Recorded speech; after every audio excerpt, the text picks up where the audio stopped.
sir কি নাম sir কোনখানত কাম কৰে আপুনি পশ্চিম মনবাগ হায়াৰ ছেকেণ্ডেৰী স্কুল কিয় দিছিলে বেয়া মেছেজ বৰ্তমান মই অজ্ঞাত হৈ আছোঁ কিমান দিনৰ পৰা দিছিলে কিমান দিনৰ পৰা ছাত্ৰীগৰাকীক ভাল পায় নহয় মই বৰ্তমান কি অৱস্থাত আছোঁ নিজেই নাজানো কি মানে মেছেজ কৰে বা হেৰি কৰিব খুজি আছে আৰু ছোৱালীটো সৈতে আমাৰ স্কুলত নাই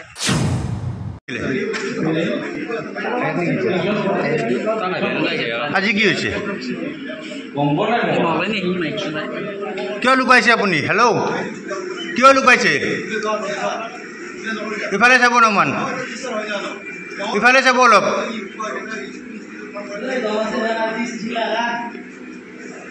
কি হৈছিলে আপোনাৰ লুকাইছে কিয় আমি স্কুলে মিটিং কৰি স্কুলে এতিয়া কবি মনিটৰেশ্যন কৰাৰ পিছতে আমি গম পাইছোঁ কোনো কিছু ইনফৰ্ম নাই কিবা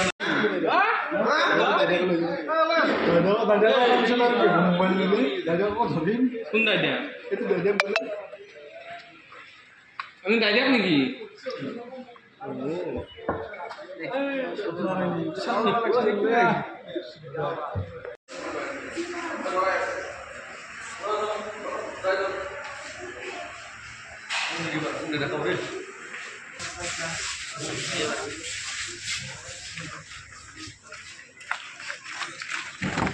কি কৰিছিলে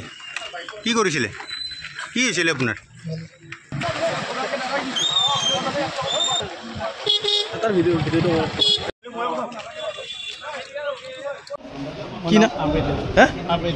কি নাম কোনখন স্কুল কাম কৰে পশ্চিম মনবাগ হায়াৰ ছেকেণ্ডেৰী ছাত্ৰীগৰাকীক কিয় বেয়া মেছেজ দিছিলে কিয় দিছিলে বৰ্তমান মই হেৰি নহয় জ্ঞাত নহয় কি মই অলপ টেনশ্যনত আছোঁ কি নাম ছাত্ৰী মাই এক্সিডেণ্ট কিয় দিছিলে বেয়া মেছেজ মোৰ এক্সিডেণ্ট বুলি ধৰি লওক এইটো আছে স্কুলৰ মাষ্টৰে হয় টিউশ্যনো কৰে মানে মোৰ ভনীটো হেৰি কৰে অলপ মানে ডিষ্টাৰ্ব কৰে আজি 1 বছৰ মানে সেইটোৰ কাৰণে আজি অলপমান এইখিনি হ'ল কি মানে মেছেজ কৰে বা হেৰি কৰিব খুজি আছে আৰু ছোৱালীটো সৈতে আমাৰ স্কুলত নাই আজি কি হ'ল আজি তাক সুধিলোঁ 2-4 আষাৰ কথা 100 মাৰিলোঁ তাৰপিছত মেডিকেলত সোমাই লৈছোঁ মানুহকেইটা এতিয়া পুলিচ আহিল নামটো নালাগে দেখ ক'ব তেওঁৰ নাম মোৰ নাম আবেদ আলী কাম কৰে এইটো আবেদ এইটো স্কুলতে থাকে কণ্টেক্সুৱেলত চাকৰি কৰে অঁ